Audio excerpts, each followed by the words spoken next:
following program brought to you in part by Hemp Shield and CanIHelpYou.care.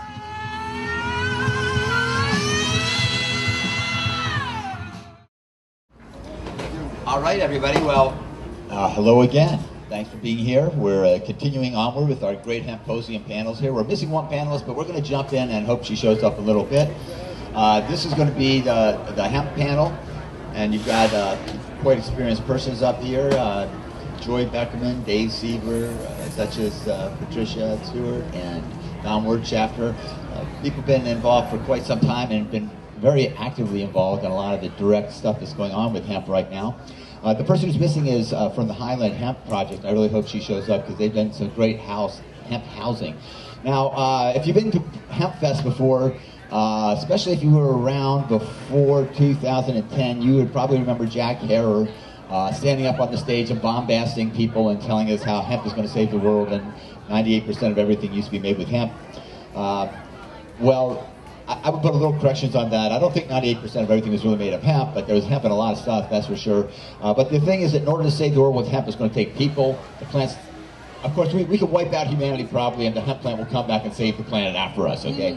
But so we're going to be talking about more about using hemp in the economy in ways that are going to help us work with hemp to save the world.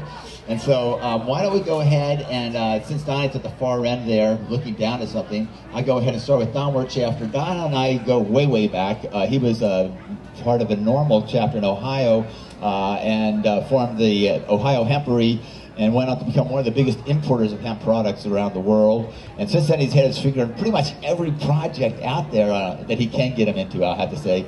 And so, Don, why don't you introduce yourself, talk a little bit about hemp, where you came from and where you see things going.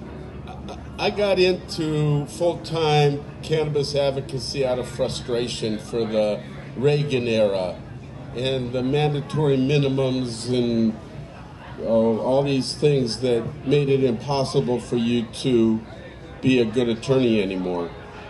And I thought this was the antidote for our woes. And so, yeah, we started selling hemp products, and I raised a bunch of money to help people get hemp products to start companies and tried to launch this hemp revolution.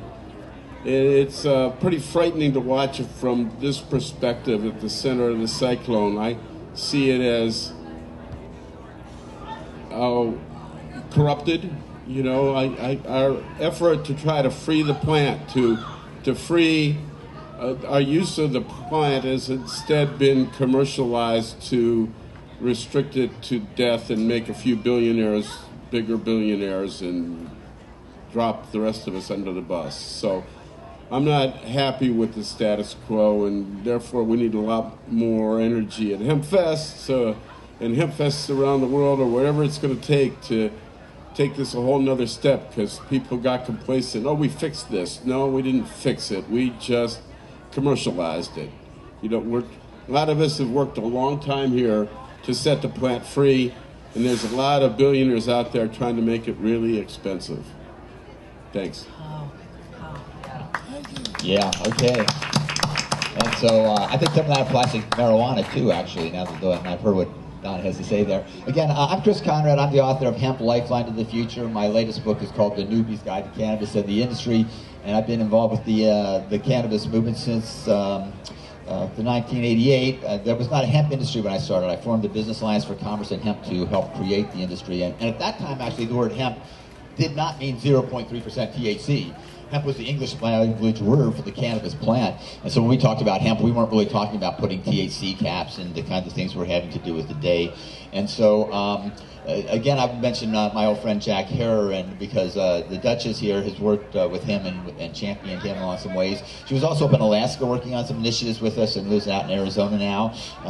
Another person who likes to keep her finger in the pies of what's going on with hemp. So why don't you talk to people, Patricia, explain a little more about your involvement in hemp and how you feel about things today and where we're going.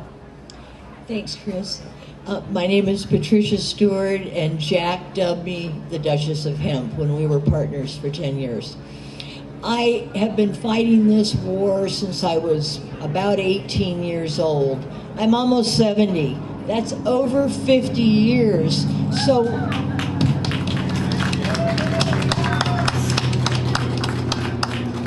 So when Donnie says we've been fighting it and it's not over, he couldn't be more correct.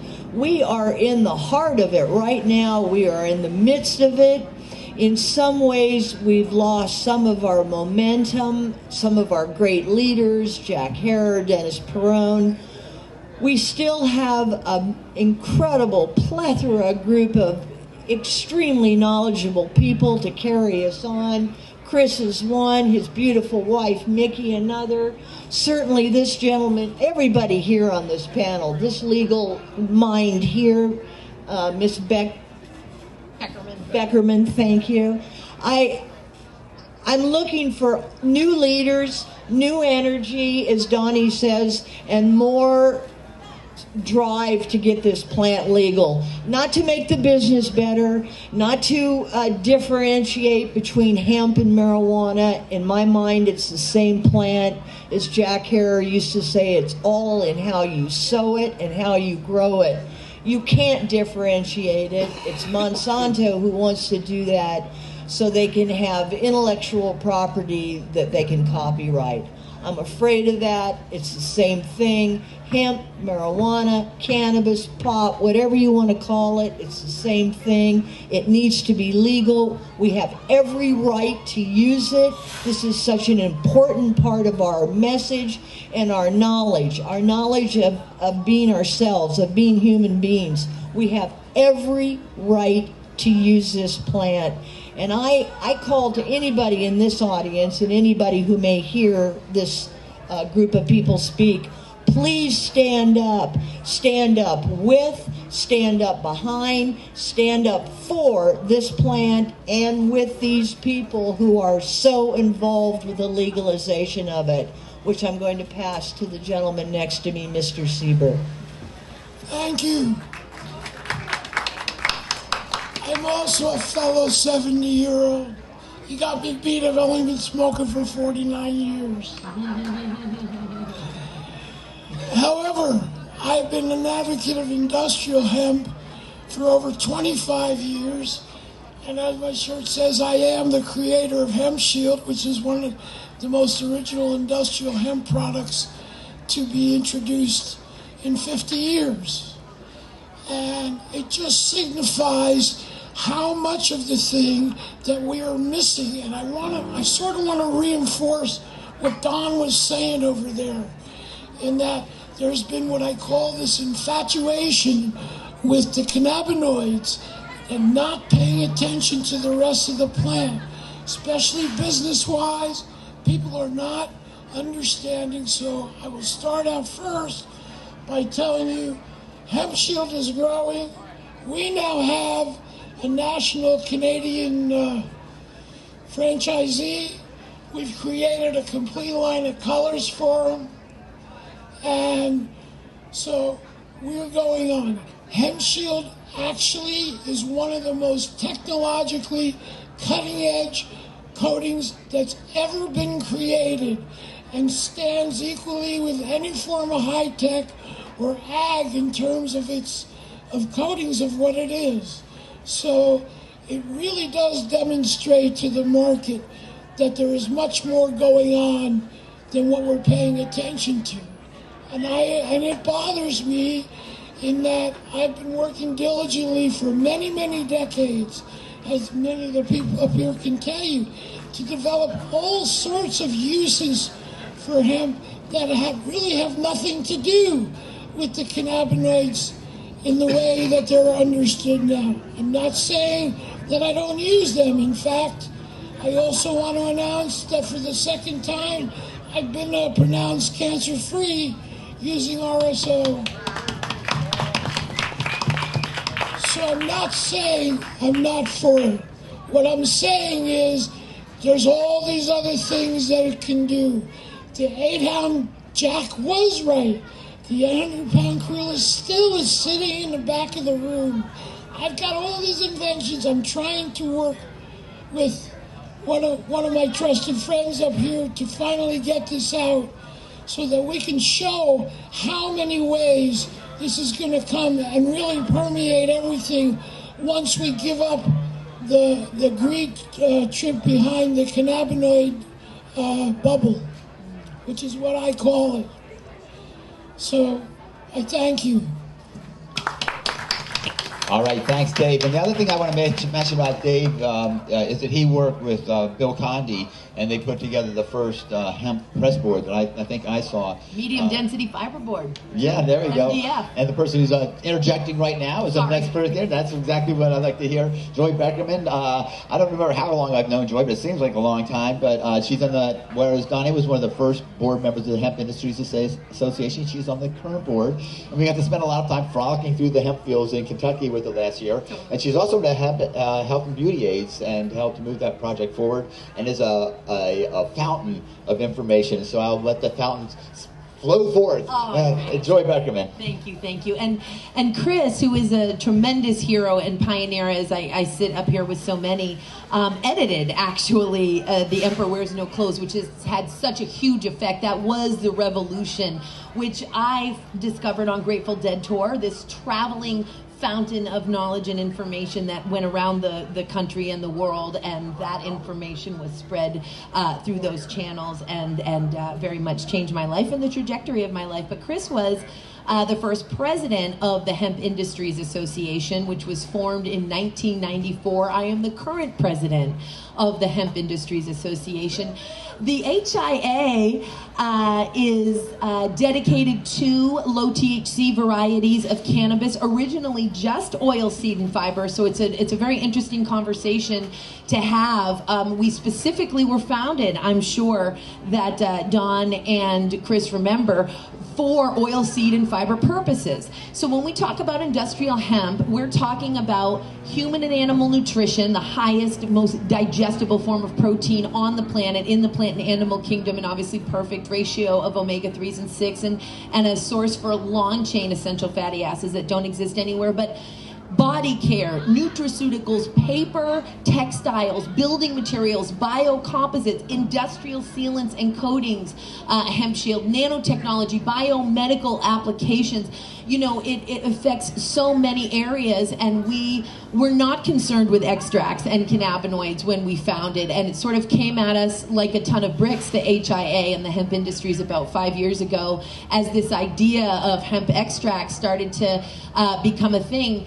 And while it has caused some contention in the founding of the HIA, which was really developed to sort of prove we were not going to divert into the drug world, we knew we needed to advance this mission to get through this ridiculous law and regulation evolution that we're in, and I can't wait till that's over, till we are regulated or just decriminalized or descheduled entirely as one plant. But that's why the HIA was formed, for oil, seed, and fiber. We have essentially also embraced extracts. We have sued the DEA 4 times. Twice we have won. One, our hemp, yes. One was our hemp extract case, which is very recent, very relevant to this rapidly developing area of law and regulation, where even at the federal level, it's really the feds versus the feds. So when we hear this, is CBD legal in all 50 states? And by the way, the answer is a resounding no, despite everything that you see on the web. In any event, we came up against this lawsuit for hemp extracts. We got a very mixed ruling on that, an unpublished opinion, which we may be able to discuss further on this panel, where hemp cannabinoids, or CBD, that are sourced from hemp grown under a Farm Bill compliant program, and we have 42 states right now that have passed some form of legislation that there might be an exception to those that CBD, but that otherwise the court agreed with the DEA's position that CBD is indeed a Schedule I controlled substance, as any extract from any part of the genus cannabis. However, a directive came out in May of this year, after that ruling, that said, well, the DEA said, hey, the mere presence of cannabinoids in the substance does not necessarily render it a controlled substance. What matters is the part of the plant that it came from. And keep in mind that the DEA is not so into the Farm Bill, which is the research aspect of hemp's definition of industrial hemp. They're really only concerned with the Controlled Substances Act definition of marijuana, which applies an exception to hemp based on the part of the cannabis plant that it is. So the DEA is still maintaining, hey, if you're getting your extracts from the non-exempt parts of the plant, meaning the mature stalk or the seed, which by the way are not even kind of significant sources of cannabinoids, fine. But if you're getting your cannabinoids from the non-exempt parts of the plant, the flowering tops and the leaves and resins, which the DEA is pretty sure that's where we get them from because we do, that's still a controlled substance. So we got a mixed review there, and then we just reached a settlement in our fourth case against them, which resulted in this directive where they were still trying to put forth bad information to departments of ag and others that oil pressed from the hemp seed and sterilized hemp seeds, which we eat for grain as such a nutrient-dense option, were in fact Schedule I controlled substances. So we continue to fight that fight. I want to report for you that in 2016, under these research programs, 11 states grew. We grew 9,770 acres of hemp in this country legally in 2016. In 2017, we went up to 25,970 acres. We more than doubled. This year, in 2018, we're scheduled for over 50,000 acres of legal hemp in the United States. There's a lot of work to do in the Washington bill. Washington program does not allow for extraction of hemp. That's important for you folks to know, as many other states do. And lastly, an action call, major. If I can get folks to go to hempsupporter.com, that's hempsupporter.com, and click on the resources tab. The Farm Bill, which is renewed every 5 years, this year includes language that would legalize hemp as an agricultural commodity, free for federal crop insurance, and remove it from the Controlled Substances Act. But we need the conferees, the House Senate conferees that are trying to synchronize that bill right now, to know that we must include the current hemp provisions from the Senate version into the final bill, where the House and the Senate have to agree. And you can go to hempsupporter.com, hit the resources tab to make your voices heard. They're very important, guys. I've been saying in 5 more years since 1990, but it's on the horizon. It can happen. All right, Joy. Like to hear that positivity, and also with the hemp farm bill coming up here this year, that you know that this sponsored by Mitch McConnell, who is the Senate Majority Leader, and at the same time the Senate Minority Leader is pushing for a bill to take all marijuana off the controlled substance of this. So if we get both of those, we're really going to be in a much better shape than we've been for some time. Let's go a little bit to this other question, though, because we're missing a panelist here. She was going to be taught, her name is, I forgot her first name, Bosch. Okay, Deb Bosch. And so she was going to talk about hemp housing, and this is something I think is really important because of the fact that it covers a couple of things. The first off is that if you use hemp housing in the form of hempcrete, you can produce this material that is basically fire resistant, mildew resistant, super insulative, extremely lightweight, pest resistant, hundreds of additional values over a lot of other things. It's much lighter weight. In an earthquake, it can crack without breaking. If it falls on you, it doesn't hurt as bad, etc., etc., etc. And they're building this demonstration house that's just beautiful. If you get a chance to look, it's a Highland Hemp House. Look it up online. So we talked to a big extent about the industrial aspect. We're also talking about this cannabinoid aspect of it. And like we have a situation in California where the federal law seems to say you have to get the CBD from the stalk of the plant or the non-marijuana parts of the plant. But California law says that in order to be edible, it has to be grown from the marijuana parts of the plant. So we have this kind of a conflict between these two. So I'm just wondering, in terms of the panel, how do you see things moving right now? Is it just a matter of breaking the DEA and the rest of it's going to come apart? Or are we going to run to these other situations? They have this conflict at the local level. And one other thing I want to throw in there is that in California, we're having this question between people that want to grow hemp and the people who want to grow marijuana. They don't want to be growing near each other. For various reasons. So if you can talk about those kind of issues. Yeah, okay, so Joy, you look like you have something to start with, and so then why don't we work our way back across and everybody get a shot at that. Oh, sure, okay. I teach continuing legal education seminars called The Curious Legal Status of CBD and Hemp-Derived Cannabinoids. And they take an hour and a half, so we will only be touching upon very briefly here. And I know Donnie probably has some very interesting things to say there. It's very gray, and I demonstrate that oftentimes by saying, hey, Walmart.com, today as we sit, we can get about 47 different hemp-derived CBD products on Walmart.com, no problem. Go to Target.com, you can buy a book on hemp CBD. So it's comfort levels of risk. There is no bright line here, and we are dealing with state law. We're dealing with how that marries with federal law, because unlike marijuana, there is federal law under this research component of the Farm Bill of 2014, Section 7606, the legitimacy of industrial hemp research. So we have this federal law that does not always comport with state law. I think the most visual way, or the greatest example I can give you as the kind of confusion that we're dealing with is what's happening in New York State. After 19 years in Washington, I moved back to New York, where we have a tremendous hemp program. We can extract all of those things.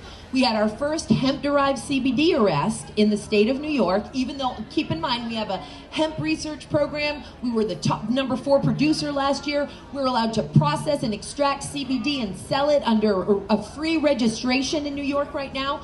But in February, we had our first hemp-derived CBD arrest. And I got a call as an expert witness. My company is Hempfest International, and I do expert witness work. I got a call from the supplier of that material, which is a Farm Bill compliant industrial hemp licensed grower in the state of Colorado, an industry leader who has every batch from their very first batch has the COAs online. And they called me because a medical student who was working as a cashier at a high-end wellness center in New York City had been arrested. Now, an undercover detective for New York had gone in not to attack CBD, they were attacking mislabeled and misbranded products. And that's how a lot of CBD is getting caught up in stings to see if there are claims being made, medical claims, which are unlawful for any type of product, whether it's a dandelion or a cannabis product or CBD. So he bought the 2 bottles of tincture from her. He paid her the $100 and then put the cuffs on her and arrested her. The employer of this wellness center freaked out and closed down. The private labeler who had bought the raw materials from the Farm Bill compliant place abandoned the employer, and these guys came down. So here's the deal. Hemp-derived CBD, even though it's legal in New York, meets the state definition of concentrated cannabis. We couldn't change the law this year, so right now, as in many states, you have definitions of marijuana, definitions of industrial hemp, definitions of concentrated cannabis or hemp extracts, and everyone is terribly confused with how this comports with federal law. So what California just did, all of the hemp industry has fought against, because they have misconstrued their own law, which is actually a very expanded definition of industrial hemp that includes extracts and cannabinoids, which is very unique.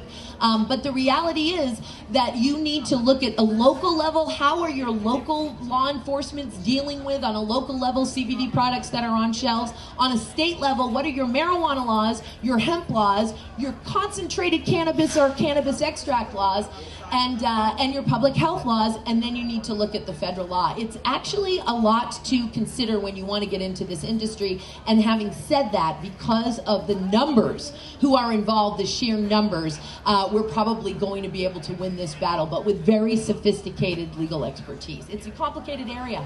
All right, David. So I basically agree with what everybody has said as far as what's going on, but I have a little different take on how I see this. We've all admitted that it's connected with the federal laws and everything else. And what I think is that we need to go even deeper than that, and we need to deal with the Singles Narcotics Convention from the United Nations, which says if a country chooses to designate any cannabis plant as being industrial, it's no longer subject to any penalty or any negative drug law. And they had to put that in to get the charter because of Morocco, which uses their plants to do everything. So I think that there's a different way we might think about going about this, because the confusion is so profound and so contradictory. So the federal law, the international law, Patricia, where do you say? I have to say this so they can get their cell phones out. Ms. Beckerman, was that hempsupporter.com? Yes, ma'am. Thank you. You have so much more to say about this than I do. And I wanted to ask Joy about the conference committee. Do you have any scuttlebutt about what's going up, when it's happening, and where it's going to come out? Yes, thank you for asking, Donnie. So, and The hemp conference, the conference committee for the Farm Bill, the House named their very many members. There were like 30 members from the House, only about 11 from the Senate, but just last week the Senate named theirs. We think they're going to negotiate through the month of September. Again, they are marrying the House version of the Farm Bill with the Senate version of the Farm Bill, and why that's contentious is because there are certain legislators and administration using the Farm Bill to try to rid America of its entitlements and put in work requirements for food stamps and so on and so forth. So this Farm Bill is very contentiously fought, but we need them to know, no matter what your fight is, we want the hemp language from the Senate version to be included in the final version. And again, we think we have until September to do that, but if you go to hempsupporter.com, hit that resources tab and take just a few minutes to fill out those letters so that we can keep the pressure on. And the HIA, in conjunction with its partner, the U.S. Hemp Roundtable, has almost practically bodyguards on these conference committee members, just following them around, educating them, constantly reminding them that we want that hemp language in that final version, guys. It doesn't just amend the Controlled Substances Act for the first time. It amends 6 different acts that make it very clear and remove all ambiguity, because the DEA, despite a lot of clarity in its contumacious, which is just totally stubborn, unbelievably stunning, stubborn behavior, wants to create confusion, and this language eliminates all of it. It amends the Agricultural Marketing Act of 1946 that says this is an agricultural commodity, it deserves federal crop insurance, it's a critical material, it needs access to funds. These are all different acts that I'm alluding to, and it's very, very important. And we need your voices out there. I think that's where we're getting at with that. Donnie, you have something else there? Yeah, I was going to say that the reason this is controversial is because this Senate language written by Mitch McConnell and his supporters who are making bank on CBD in Kentucky are purposefully ridding the DEA of any jurisdiction over even the extracts of cannabis. And that's what is controversial, and I just can't believe the DEA is going to let it happen. Okay, we're almost out of time. Dave, you have something else to say? I just want to say that I've already been notified, and the truth of it is that McConnell doesn't know anything about cannabis whatsoever.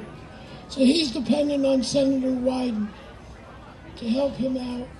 And I haven't even had a chance to tell my compatriots here. That's not really true about McConnell. I don't agree with him on much, believe me. But he's quite educated because we're sending in the educators. Well, that's what I'm saying. We've been sending. He contacted Wyden, who recommended some of the people that we talked about. So he's starting to get. He was one of 5 unpopular co-sponsors of the Farming Act way back in 2013. So a lot of folks think he's just gotten in, and sure, there's an economic driver there, but he's actually been a driver since the beginning of the Senate getting on board. So anyway, I've been asked, I will probably go in the next 2 weeks to go talk to Senator Wyden's people about what we want to see, how this bill is implemented, because they don't really know what to do about it yet.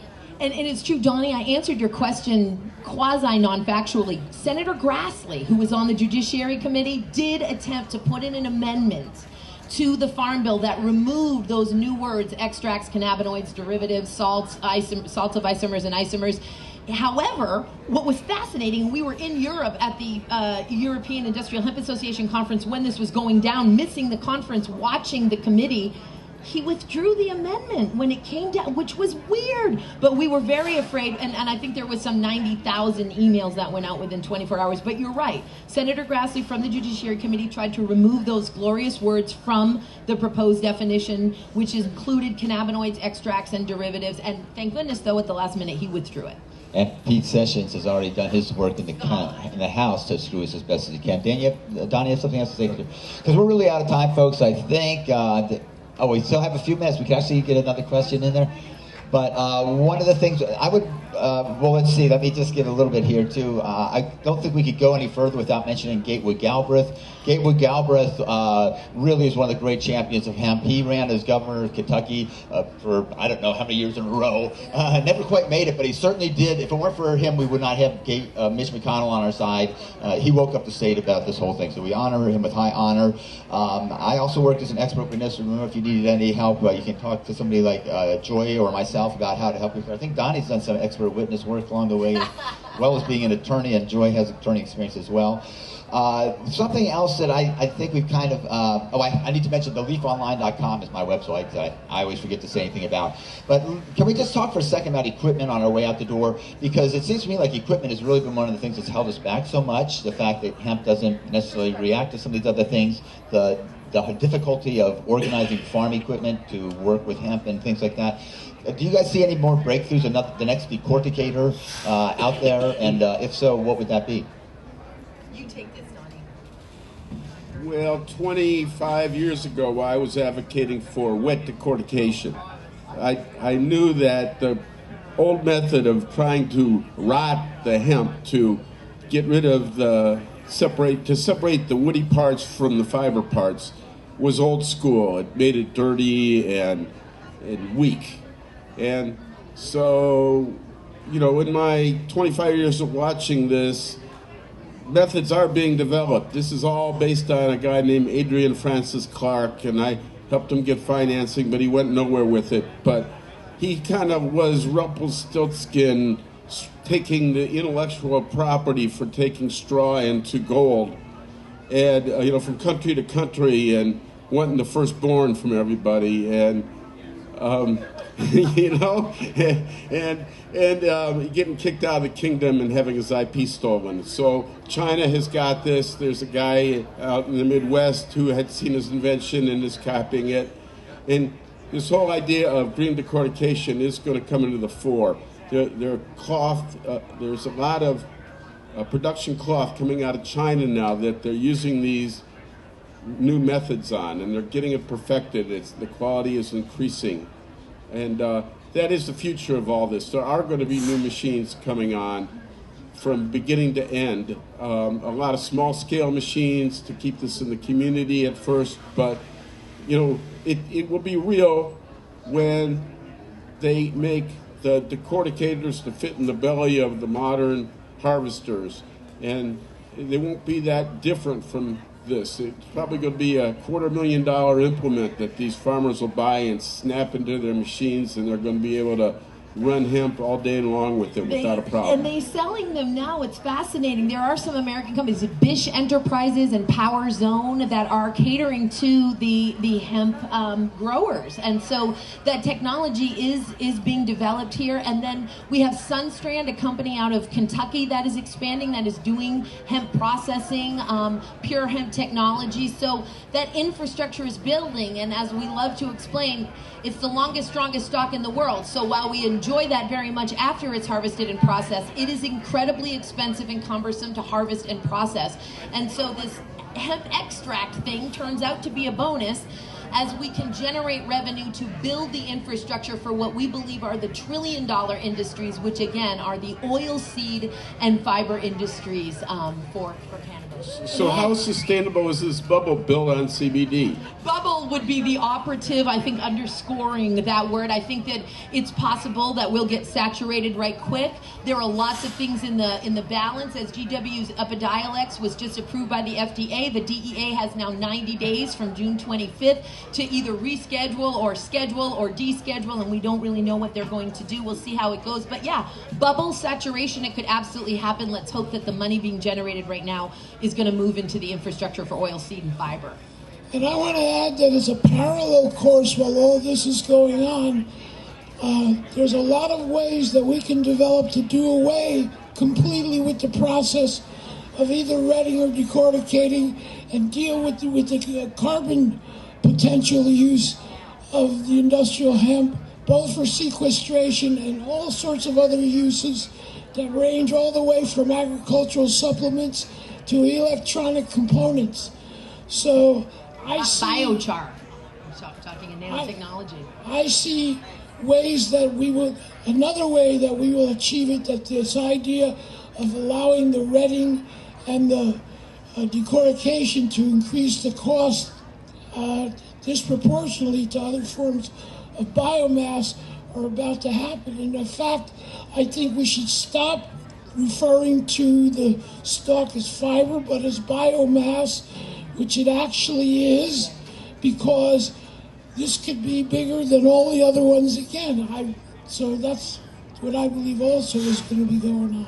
Our oceans and waterways are being strangled by plastics that's manufactured by petrochemicals. Because of hemp having the longest and strongest lignins in the plant kingdom, it can be used for everything: paper, fiber, food, fuel, plastic, building material, medicine. Please help us legalize this important plant. All right, beautiful. And so we're pretty much out of time here. Thanks for that big hand for the panel here. Just one other thing I kind of wanted to say, though, is that the interesting thing about hemp is that we've been using this for 10,000 years as a fiber crop and other uses that we have of it. The Chinese use it, the Zoroastrians use it, Nebuchadnezzar and so forth, Mesopotamia, the cradle of civilization, the Roman Empire, the age of discovery, all powered by this plant. It was such a natural part of our lives. And then around the middle of the 19th century, we had the Industrial Revolution, which led to what Patricia was talking about. All of a sudden, we started chopping down the trees. We started burning oil. We started making plastic and poisoning our waterways and things like that. I don't think it's some accident that the rediscovery of hemp came from the hippies and the hempsters and the people who cared about the environment so much. And part of that is this combination we're talking about, the endocannabinoids, the cannabinoids that are on the plant, and this connection that we've got industry, we've got business, we've got these chemicals in the plants, and they connect to us, and it's part of a connection to humanity that a lot of people feel like it's more than just a plant, that it's a spiritual connection. And so I'm hoping that some of you out there have found that, because it's like come back to us and it's given us this offer. It says, hemp has come to us and says, look, I can help you save the world, but you've got to save me first. We've got to work together and do this together. And that's what this panel is all about. And the fact that people have been able to make money and lose money in the process, lose a lot of money in the process, makes it painful and beautiful at the same time. So thanks to this panel for all the great contributions. We want to get a picture of everybody together. The next panel is going to be about the other side of it, the marijuana industry. And my wife, Nikki Norris, is going to be doing that. So thank everybody for being here. And please stick around, panel. We want to get a photo of you before you leave.